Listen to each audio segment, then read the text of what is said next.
రంగారెడ్డి జిల్లా Torrur division Munaganur survey number 44లో నిన్న బీఆర్ఎస్ రంగారెడ్డి జిల్లా అధ్యక్షులు మాజీ ఎమ్మెల్యే మంచిరెడ్డి కిషన్ రెడ్డి ఎమ్మెల్యే మల్రెడ్డి రంగారెడ్డిపై చేసిన వ్యాఖ్యలకు నిరసనగా మీడియా సమావేశం నిర్వహించారు. ఈ సందర్భంగా మల్రెడ్డి రామరెడ్డి మాట్లాడుతూ మునగనూరు సర్వే నంబర్ 44లో వస్తున్న ప్రచారం అవాస్తవం.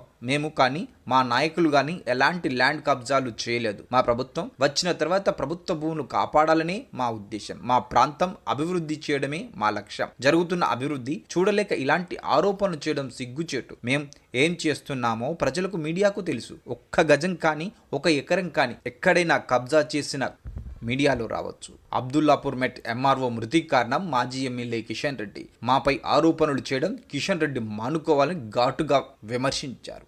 నిన్న ఏ విధంగా అయితే మాజీ శాసనసభ్యులు మంచిరెడ్డి కిషన్ రెడ్డి గారు మునూరు 44 నెంబర్లో పెట్టిన ప్రెస్ మీటు, ఆయన పెట్టిన ప్రెస్ మీట్ ఏంటంటే కలదాయిన కోతిలేగా ఉన్నట్టు అనిపిస్తుంది. ఎందుకంటే 338 కోట్లతోటి డెవలప్మెంట్ పనులు చేసిన ఒక్కరో తిరగకుండానే ఏమో అయిపోయినట్టుగా, ఏదో జరిగిపోయినట్టుగా, ఆకాశంలో పిడిగొట్టినట్టుగా అందులో వచ్చి ప్రెస్ మీట్ పెట్టడం జరిగింది. దాని యొక్క ముఖ్య ఉద్దేశం ఏంటంటే గత 2 సంవత్సరాలుగా మన తెలంగాణ ప్రభుత్వం ముఖ్యమంత్రి రేవంత్ రెడ్డి గారి ఆధ్వర్యంలో మన పెద్దలు,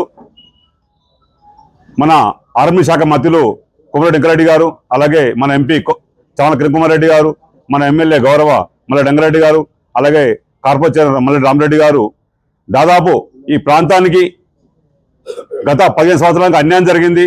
ఎన్నో కాలనీ పెరుగుతున్నాయి. ఎంతోమంది చాలా రద్దీ ప్రాంతాల నుండి గుర్తించి ప్రధాన రహదారుల్ని దాదాపు 338 కోట్లతోటి మొన్న మన ప్రాంతానికి ఆర్మీ శాఖ మంత్రి తీసుకొచ్చి ఇక్కడ ప్రారంభోత్సవం జరిగింది. అంతలోనే కానీ ఒక్కరో తిరగకుండా, ఎందుకంటే నిజంగా అదే అన్యాక్రాంతి జరిగి ఉంటే గత 2 సంవత్సరాల నుంచి పెట్టామండి ప్రెస్ మీట్. కానీ నిన్న మొన్న జరిగినట్టుగా మీరే చెప్తున్నారు. 2003లో జరిగింది, 23లో జరిగింది మీరే చెప్తారు.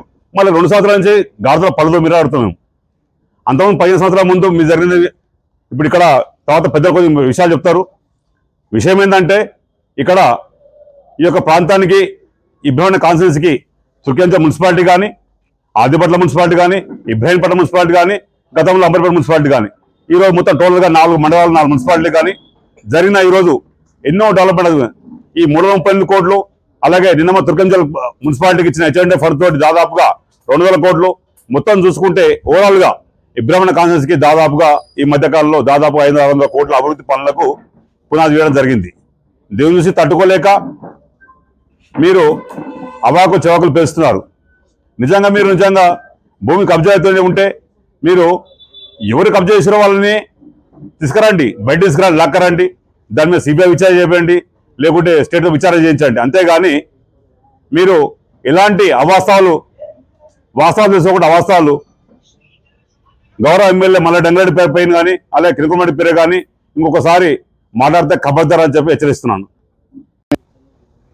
ఎన్ని అంటే మేము మున్సిపల్ చైర్మన్ గా ఉండి వాళ్ళు ప్రభుత్వంలో ఉన్ననాడు కూడా క్లారిటీగా 500 కోట్ల రూపాయలకు మేము సెంట్రల్ నుంచి ఫండ్స్ తీసుకురావడానికి ప్రయత్నం చేస్తుంటే ఒక్క లెటర్ ఇవ్వకుండా అడ్డుపడ్డ దుర్మార్గుడు ఈ కిషన్ రెడ్డి అని ఈ సందర్భంగా మీ అందరికీ తెలియజేస్తున్నా. అంతేకాకుండా 14 సంవత్సరాలలో ఈ ప్రాంతంలో హయత్ నగర్ పాత మండలంలో ఏ ఒక్క ఊరికి కూడా ఒక్క రూపాయి తీసుకొచ్చి ఇవ్వలే. మనం ట్యాక్సులు కట్టుకున్నాయి, మన రిజిస్ట్రేషన్ల పైసలు కూడా రానియలేదు. అయినా గతంలో 2009 కంటే ముందే 27 గ్రామ పంచాయతీలు ఉంటే 27 గ్రామ పంచాయతీలలో 100% అండర్ గ్రౌండ్ డ్రైనేజ్ కానీ, సీసీ రోడ్లు కానీ కంప్లీట్ చేసిన ఘనత ఆ రోజు మాది. అప్పుడు మల్లెడ్డి రంగారెడ్డి గారు 9 వరకు ఎమ్మెల్యే ఉన్నప్పుడు. ఈ సన్నాసికి అది కూడా సోయలేదు. లేకుండా ఒక్క రూపాయి తేకుండా ఏడాదికి ఒకనాడు పట్టణ ప్రగతి అని, లేకపోతే పల్లె ప్రగతి అని 1,00,000 2 లక్షలు ఇచ్చి చేతులు దులుపుకున్న దుర్మార్గులు వీళ్ళ ఈరోజు మాట్లాడటానికి అభివృద్ధి గురించి. మా ప్రభుత్వం వచ్చినాక మా ల్యాండ్లన్నీ అమ్ముతున్నామని ధైర్యంగా మా ముఖ్యమంత్రి గారి దగ్గరికి పోయి అడిగితే ఎంబటే 100 కోట్లు ఫస్ట్ అటెంప్ట్ లో 1 మంత్ లో ప్రభుత్వం వచ్చినాక 100 కోట్లు తుర్కయాంజల్ మున్సిపాలిటీకి ఇచ్చిండు. మరి అదే కాకుండా దాని తర్వాత ఇప్పటిదాకా కృష్ణారెడ్డి చెప్పిండు వాస్తవంగా తుర్కేంజల్ మున్సిపాలిటీకి కానీ పెద్దంబర్పేటకు కానీ ఆదిబట్లకు కానీ ఇబ్రాహీంపట్నం కానీ టీడీఆర్ల డబ్బులు మొత్తం కూడా ఎంబట రిలీజ్ చేయించిండు మల్రెడ్డి రంగారెడ్డి గారు. మరి ఈ రకంగా మన డబ్బులు మనం తెచ్చుకునే సన్యాసి ఇవాళ వచ్చి భూముల మీద మాట్లాడుతుంటే ఏమన్నా సిగ్గు అనిపిస్తుందో లేదో నాకు అర్థమైతలేదు. మేము తెచ్చిన వాళ్ళ గవర్నమెంట్లు ఉండగా మొట్టమొదట మా కౌన్సిలర్లందరికీ తెలుసు, మీడియా మిత్రులందరికీ తెలుసు, 12.5 కోట్ల రూపాయలు ఒక్క 6 నెలల్లో కౌన్సిల్ వచ్చిన మొట్టమొదట 12 కోట్ల రూపాయలు మేము హెచ్ఎండిఏ పోయి పైరు చేసుకొని తీసుకొస్తే అధికారులను బెదిరించి ఆ డబ్బులు కూడా రాకుండా చేసిన దుర్మార్గుడు ఈ కిషన్ రెడ్డి ఈ రోజు మాట్లాడుతున్నారంటే మనం అర్థం చేసుకోవాలి. మరి అదే కాకుండా మా వాళ్ళందరూ కొట్లాడతారు. మీ అందరికీ తెలుసు మల్రెడ్డి రంగారెడ్డి గారు 2009లో రాజశేఖర రెడ్డి గారు ముఖ్యమంత్రి ఉన్నప్పుడు ఈ అర్బన్ ప్రాంతంలో 498 జీవో తెచ్చి ఇదే తొర్రూరు గ్రామంలో 10,000 పట్టాలు వంచిన ఘనత ఆ రోజు ఇళ్లలోకి అందరికీ ఇచ్చిన ఘనత ఆ రోజు ఈడ ఉన్న వేదిక మీద ఉన్న మా జైపాల్ అల్లూరులో 600 పట్టాలు ఇప్పించాడు. మా అంజయ్య సర్పంచ్ ఉన్నప్పుడు మా ఊర్లో 450 పట్టాలు ఇప్పించాడు.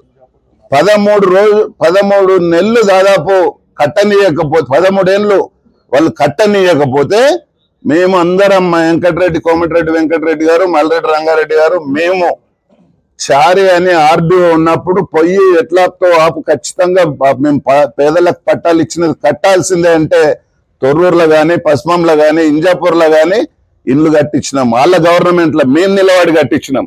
నీ ముఖానికి అలాంటిది ఒక్కటన్నా ఏడన్నా అభివృద్ధి పని చేసినా ఒకసారి ఆలోచించుకోవాలని నేను ఈ సందర్భంగా మీకు మనవి చేస్తా ఉన్నా. 44 సర్వే నెంబర్ గురించి మా వాళ్ళందరూ చెప్పారు. ఇంకొకసారి క్లారిటీగా చెప్తా.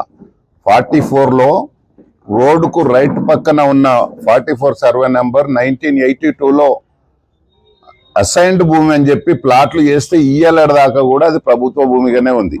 అది అప్పటి నుంచి కూడా కాపాడినాం. మేము బాజప్తగా నేను ఎంపీపీగా ఉన్నప్పుడు, మల్రెడ్డి రంగారెడ్డి గారు ఎమ్మెల్యేగా ఉన్నప్పుడు కలెక్టర్ దగ్గరికి పోయి మేము రిక్వెస్ట్ చేసినాం. ఎప్పుడో రూపాయి సంపాదించుకున్న వాళ్ళు ప్లాట్లు కొన్నారు, ఆ రైట్ సైడ్ లో ఉన్న ప్లాట్లను రెగ్యులరైజ్ చేయమని ఆ రోజుల్లో అడిగినాం. మరి లెఫ్ట్ సైడ్ ఉన్నది చంద్రయ్య అనే ఆయన కబ్జాలో ఉండే, దాంతోపాటు మా దర్శన్ వాళ్ళు కొంతమంది మున్గనూరు ఎస్సీల కబ్జాలో ఉన్నమాట వాస్తవం. అప్పటి నుంచి ఇప్పటిదాకా మేము ఆ ల్యాండ్ను కాపాడుకొస్తే 2009 నుంచి 2023 వరకు మీ ప్రభుత్వం వచ్చినాక ఆ ల్యాండ్ను ఇదే ఒక్క ల్యాండే కాదు, చాలా ఈ నియోజకవర్గంలో ల్యాండ్లన్నీ అమ్ముకొని మీరు బాగుపడ్డది మీరు. ఇవాళ సిగ్గు లేకుండా నిన్న వచ్చి మాట్లాడుతుంటే జొల్లు గారుతుంది ఆయన మాట్లాడుతుంటేనే. అంటే 23లోనే రిజిస్ట్రేషన్ అయింది, మరి దాని తర్వాత నేను ఏదో చేస్తున్నాను. అది అయ్యింది తెలిసి ఎంబటే మల్రెడ్డి రంగారెడ్డి గారు ఎమ్మెల్యే అయినాక దాని మీద అసెంబ్లీలో మాట్లాడడం జరిగింది, ఆర్డీఓకి లెటర్ పెట్టడం జరిగింది. మా దర్శన్ కూడా ఆ రోజు టిఆర్ఎస్ లో కూడా కొన్ని రోజులు పనిచేసిండు ఆయనతో పాటు. ఆయన కూడా వాళ్ళు కబ్జాలో ఉంటే కూడా ముందు అది గవర్నమెంట్ ల్యాండ్, గవర్నమెంట్ బోర్డు పెట్టిస్తే నాతో పంచాయతీ పెట్టుకున్నాడు ఆ రోజు. వాస్తవంగా అది వస్తే నీకు లీగల్ గా అప్లై చేసుకున్నాడు. ఆయన 2-3 ప్రపోజల్ పెట్టుకున్నాడు. అది వస్తే డెఫినెట్ గా అఫీషియల్ గా వస్తుంది, కానీ కబ్జాలు పెట్టాల్సిన పని లేదు. అలాంటి కార్యక్రమం కూడా ఈ నియోజకవర్గంలో ఈ 2.5 సంవత్సరాలలో ప్రభుత్వ భూముల జోలికి ఎక్కడ మేము కానీ మా కార్యకర్తలు కానీ ఎవ్వరు ఎక్కడ కూడా ఎక్కడ కబ్జాలు చేయలేదు. అవసరమైతే వాళ్ళ కొట్లాటంతా మా ఊరోళ్ళకి ప్లాట్లు కావాలి, లేకపోతే మా ఊరోళ్ళకి ఇండ్లు కావాలని కొట్లాడుతున్నారు తప్ప ఎవ్వరు కబ్జాలు పెట్టుకోవడానికి పనిచేస్తలేరు. మీరు మొత్తం దోసుక తిన్నారు. మీరు దోసుక తిన్నారు ఒక రకంగా ఈ నియోజకవర్గంలో. అదేవిధంగా ఈ రాష్ట్రంలో 8.5 లక్షల కోట్లు అప్పు చేసి మీ నాయకులు దోసుక తిన్నారు.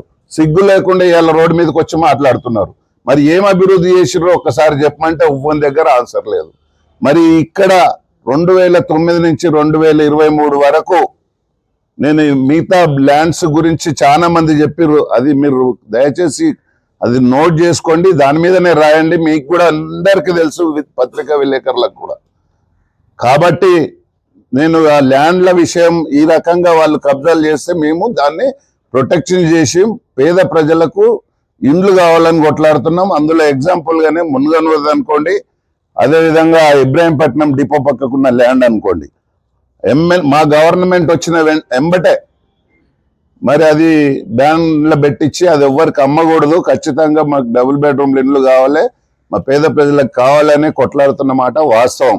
దాన్ని వక్రీకరించి నిన్న మొన్న అభివృద్ధి జరుగుతుంటే మొన్న 2 రోజుల కింద కేటీఆర్ మేము రోజు మీ అందరి సమక్షంలో ఈ 338 కోట్లు అభివృద్ధి ఫౌండేషన్స్ తో వేస్తుంటే ఆఫీస్కి పిలిచి తిట్టినంట, నువ్వు గాడిదలాగా వస్తున్నావా, అవలగానిలాగా అక్కడిక్కడ తిరుగుతున్నావు, వాళ్ళు అంత అభివృద్ధి చేస్తుంటే దాన్ని డైవర్షన్ కూడా చేయ చేతనైతే లేదా అంటే నిన్న వచ్చి ఆ డైవర్షన్ పాలిటిక్సే నిన్న వచ్చి ప్రెస్ మీట్ పెట్టడం జరిగింది. ఇవన్నీ భూముల విషయం ఇక అందరు చాలా మంది చెప్పారు, నేను మళ్ళీ చెప్పడం కరెక్ట్ కాదు. అభివృద్ధి విషయానికి తుర్కయంజాల్ ప్రాంతంలో ఉన్న దందాలు చేసినావో స్వయాన ఆ రోజు మీ ఎంబడున్న బుర్ర నరసయ్య గారు ఎంపీగా ఉండి ఎట్లా తిట్టిండో మీ మీడియా మిత్రులకు అందరికీ తెలుసు. దుర్మార్గుడా, పేద ప్రజలకు చెందాల్సిన భూములు నువ్వు గుంజుకుంటావా నన్ను మోసం చేసి అని ఆ రోజు ఇబ్రాహీంపట్నం చౌరస్తాలో మీటింగ్ పెట్టి చెప్పడం జరిగింది. ఇంత దుర్మార్గుడు వచ్చి మాట్లాడుతుంటే ఎందుకు సిగ్గు అనిపిస్తలేదో నాకు అర్థమైతలేదు. నేను మీడియా మిత్రులకు కూడా నేను మరీ మళ్ళొక్కసారి మనవి చేస్తున్నా, మీకు వాస్తవాలు అన్ని తెలుసు, మా మీద ఉంటే మా మీద రాయండి. ఒక్క గజం కానీ ఒక్క ఎకరం కానీ ఈ నియోజకవర్గంలో ఏనన్నా ప్రభుత్వ భూములు కానీ అదేవిధంగా ప్రైవేటు భూములకు కూడా ఏడన్నా కొన్నట్టు మా కుటుంబం ఉంటే అప్పుడు చెప్పండి. మా టైం అంతా ఎట్లా డబ్బులు తీసుకురావాలి, ఎట్లా అభివృద్ధి చేయాలి ఈ ప్రాంతాన్ని అనేది తప్ప ఇంకొకటి లేదు. మేము నిన్న చూశారు 338 కోట్లు, ఇవి 250 కోట్లు తుర్కయంజాల్ మున్సిపాలిటీకి కానీ ఒక 150 కోట్లు పెద్దంబర్పేటకి కానీ గతంలో తీసుకొచ్చినాం, ముఖ్యమంత్రి దగ్గర పోయి కొట్లాడి తీసుకొచ్చినాం. అవి కాకుండా ఇంకొక 600 కోట్లకు పేపర్ వర్క్ అంతా డిపిఆర్ కంప్లీట్ చేసి పెట్టినాం. అవి ఇబ్రాహీంపట్నం అనుకోండి, ఎల్బీ నగర్ అనుకోండి. దాని వెనకాల ఎంత శ్రమ ఉంటుందో మాకు తెలుసు. ఒక్కొక్క ఫైల్ కాడికి ప్రభుత్వంలో మేము ఉండి కూడా నేను, మల్రెడ్డి రంగారెడ్డి గారు, మా ఓఎస్డి గారు ఒక 8 మంది పనిచేస్తారు ఇవి శాంక్షన్ తీసుకురావడానికి. అలాంటి కార్యక్రమాలు మేము చేస్తుంటే ఈ భూములకు నిన్ను మాడు కేటీఆర్ వచ్చి ముడ్డి మీద దన్నంగానే ఊరుకొచ్చి ఇక్కడ కూర్చొని మాట్లాడతావాను. నీకు ఏడ అభివృద్ధి విషయంలో చెప్పు. ఇబ్రాహీంపట్నంలో 60 కోట్లతోటి రోడ్ వేపిస్తున్నాం, ఇప్పుడు డబుల్ రోడ్ నడుస్తుంది. ఇబ్రాహీంపట్నం నుంచి మంచాల్ నుంచి రంగాపూర్ టు మాల్ వరకు ఇంకొక రోడ్డు శాంక్షన్ అయింది, నిన్న ఫౌండేషన్ స్టోన్ వేసిన దాంట్లోనే ఉన్నది. ఇవన్నీ మేం చేపిస్తుంటే నువ్వు మాట్లాడి మనకు వచ్చే డబ్బులు కూడా తీసుకురాకుండా ఒక్కనాడు కూడా ఏ మంత్రి దగ్గరనో లేకపోతే ముఖ్యమంత్రి దగ్గరనో పోయి మా నియోజకవర్గానికి ఈ డబ్బులు కావాలని చెప్పి నీ ముఖానికి ఒక్క లెటర్ పెట్టినా ఒకసారి ఆలోచన చేయండి. అందుకనే నేను చెప్తున్నా, ఈ నియోజకవర్గం గతంలో మీరు మలక్పేట ఇంత పెద్ద నియోజకవర్గం ఉండగా మల్రెడ్డి రంగారెడ్డి గారు 294 నియోజకవర్గాలలో నెంబర్ 1 నియోజకవర్గంగా మలక్పేటను నిలబెట్టాడు. హయత్ నగర్ మండల్ గురించి మీ పాత మిత్రులందరికీ జంగయ్యలంటలకైతే పూర్తిగా తెలుసు. నెంబర్ 1 మండల్ హయత్ నగర్ లో ఆ రోజు 100% పాత గ్రామాలన్నీ అండర్ గ్రౌండ్ డ్రైనేజ్లు, సిసి రోడ్లు కంప్లీట్ చేసినాం. నువ్వు సన్నాసం లాగా ఈ భూములు ఇటు వస్తే భూములు కబ్జాలు పెట్టడం, అటు పోతే పత్తాలు ఆడడం, నీకు ఇంకేం పని ఉంది? అవలగానిలాగా తిరుగుతాడు రోడ్లు వెంబడి. ఆడోళ్ళు వెంబడి వాడు కొడితే బట్టలు ఇప్పేసి వేరే బట్టలు వేసుకొని పారిపోయి ఉరికొచ్చి ఇబ్రాహీంపట్నంలో వండుకున్నది మీ అందరికీ తెలుసు. పత్తాలు ఆడుతుంటే, ఆడోళ్ళతో పత్తాలు ఆడుతుంటే, గది నీ చరిత్ర, ఇది మా చరిత్ర. ఈడ డెవలప్మెంట్ గురించి నువ్వు మాట్లాడేది? నీ ముఖానికి ఇంకేదన్నా మళ్ళొక్కసారి ఆయన ఎమ్మెల్యేగా ఉన్ననాడు మా మీద ఒకనాడు ఆరోపణ చేశాడు. అబ్దుల్లాపూర్ మెట్టు ఎంఆర్ఓను కాల్చి చంపినాడు, మెయిన్ కారకుడు ఇతను. 4 లక్షల రూపాయలు ఒక ఆటో డ్రైవర్ దగ్గర తీసుకొని వాళ్ళకు డబ్బులు ఇవ్వలేక ఫ్రస్ట్రేషన్కి వచ్చి ఎంఆర్ఓ మీద పెట్రోల్ పోసి కాలబెట్టిన ఘనత ఈయన చేసిన ఉద్దారకం. ఆ రోజు చెప్పాడు, మీ భూములన్నీ తీస్తా, మీ కబ్జాలన్నీ తీస్తా. ఏం పీకినావా 10 ఏళ్ళు అధికార పార్టీలో ఉండి? ఏదో ఒక్కటి తీయలేదు, ఒక్కటి మళ్ళా ఆ రోజు తప్పితే తర్వాత ఒక్కనాడు మాట్లాడలే. ఇంత మూర్ఖుడు, ఇంత దరిద్రుడు ఈరోజు మా గురించి మాట్లాడమా? విషయాల్లో చెప్పుకుంటే ఇంకా చాలా ఉన్నాయి. ఆ రోజు నువ్వు చేసింది ఏంది? యాచారం మండలంలో ఫార్మాసిటీకి రైతుల దగ్గర 4 లక్షల్లాగా కొని 12 లక్షల్లాగా అమ్ముకున్నావు. నువ్వు అదే చేతనైనడు అయితే ఆ 12 లక్షలు రైతులకు ఇప్పించుంటే ఆ రోజు వాళ్ళకన్నా కనీసం మంచి జరుగుతుండే కదా. అది చెయ్యలే. అందులో కక్కుర్తే పెండల పైసలు కనబడితే కూడా నోటితోటి తీసుకునే దుర్మార్గులు ఈరోజు ఇబ్రాహీంపట్నం నియోజకవర్గ అభివృద్ధి గురించి మాట్లాడుతున్నారంటే ఇంకొకసారి మాట్లాడితే నిజంగా కూడా ఆడళ్ళు చీపురు గట్టలతో కొట్టే పరిస్థితి కిషన్ రెడ్డికి ఉంది. అప్పుడే వాళ్ళ టిఆర్ఎస్ నాయకులు అక్కడికని పైకి సెంటింగ్ చేస్తేనే నిన్న వచ్చి ఆ జొల్లు మాటలన్నీ మాట్లాడాడు.